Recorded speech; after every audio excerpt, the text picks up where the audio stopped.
प्रधानमंत्री नरेंद्र मोदी ने आज मन की बात कार्यक्रम के 107वें संस्करण में देश विदेश के लोगों के साथ अपने विचार साझा किए। प्रधानमंत्री नरेंद्र मोदी ने आज उन लोगों को श्रद्धांजलि अर्पित की जो 26 नवंबर 2011 के मुंबई आतंकी हमलों में वीरगति को प्राप्त हुए थे।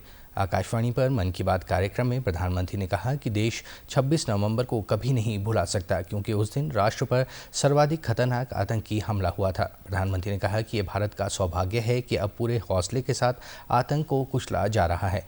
उन्होंने कहा कि देशवासी उन वीरों को याद करते हैं जिन्होंने आतंकी हमले के दौरान सर्वोच्च बलिदान दिया।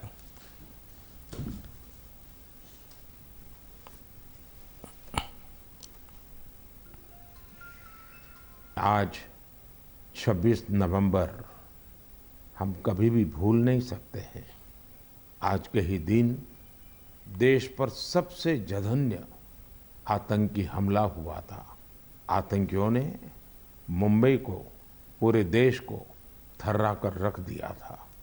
लेकिन ये भारत का सामर्थ्य है कि हम उस हमले से उबरे और अब पूरे हौसले के साथ आतंक को कुचल भी रहे हैं। मुंबई हमले में अपना जीवन गंवाने वाले सभी लोगों को मैं श्रद्धांजलि देता हूं। इस हमले में हमारे जो जांबाज वीरगति को प्राप्त हुए, देश आज उन्हें याद कर रहा है। प्रधानमंत्री ने कहा कि 26 नवंबर का दिन इसलिए भी महत्वपूर्ण है कि 1949 में इसी तिथि को संविधान सभा ने भारत के संविधान को अंगीकार किया था। उन्होंने कहा कि 2015 में बाबा साहेब अम्बेडकर की 125वीं जयंती के अवसर पर सरकार ने 26 नवंबर को संविधान दिवस के रूप में मनाने का फैसला किया था। उन्होंने संविधान दिवस के अवसर पर देशवासियों को शुभकामनाएं दी। संविधान सभा के कुछ सदस्य मनोनीत किए गए थे, जिनमें से 15 महिलाएं थी। ऐसी एक सदस्य हंसा मेहता जी ने महिलाओं के अधिकार और न्याय की आवाज बुलंद की थी।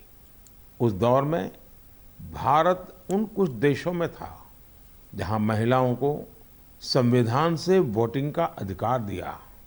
राष्ट्र निर्माण में जब सबका साथ होता है तभी सबका विकास भी हो पाता है। मुझे संतोष है कि संविधान निर्माताओं के उसी दूरदृष्टि का पालन करते हुए अब भारत के संसद ने नारी शक्ति वंदन अधिनियम को पास किया है। नारी शक्ति वंदन अधिनियम हमारे लोकतंत्र की संकल्प शक्ति का उदाहरण है। ये विकसित भारत के हमारे संकल्प को गति देने के लिए भी उतना ही सहायक होगा। मेरे परिवारजनों, राष्ट्र प्रधानमंत्री ने कहा कि संविधान को बनाने में 2 वर्ष 11 महीने और 18 दिन का समय लगा था। उन्होंने कहा कि संविधान 1950 में लागू हुआ, जिसे अब तक कुल 106 बार संशोधित किया गया है। 1949 में आज के दिन संविधान सभा ने भारत के संविधान को अंगीकार किया था। मुझे याद है जब साल 2015 में हम बाबा साहब आम्बेडकर की 125वीं जन्म जयंती मना रहे थे, उसी समय ये विचार आया था कि 26 नवंबर को संविधान दिवस के तौर पर मनाया जाए। और तब से हर साल आज के इस दिन को हम संविधान दिवस के रूप में मनाते आ रहे हैं। मैं सभी देशवासियों को संविधान दिवस की बहुत बहुत शुभकामनाएं देता हूं और हम सब मिल करके नागरिकों के कर्तव्य को प्राथमिकता देते हुए विकसित भारत के संकल्प को जरूर पूरा करेंगे। प्रधानमंत्री ने कहा कि संविधान सभा के सदस्यों में 15 महिलाओं को मनोनीत किया जाना प्रेरणादायक था।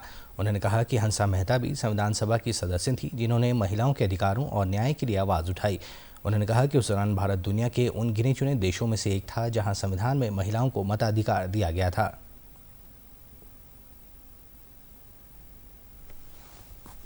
पिछले महीने मन की बात में मैंने वोकल फॉर लोकल यानी स्थानीय उत्पादों को खरीदने पर जोर दिया था। बीते कुछ दिनों के भीतर ही दिवाली, भैया दूज और छठ पर देश में 4 लाख करोड़ से ज्यादा का कारोबार हुआ है और इस दौरान भारत में बने उत्पादों को खरीदने का जबरदस्त उत्साह लोगों में देखा गया। अब तो घर के बच्चे भी दुकान पर कुछ खरीदते समय ये देखने लगे हैं कि उसमें मेड इन इंडिया लिखा है या नहीं लिखा है। इतना ही नहीं, ऑनलाइन सामान खरीदते समय अब लोग कंट्री ऑफ ओरिजिन इसे भी देखना नहीं भूलते हैं।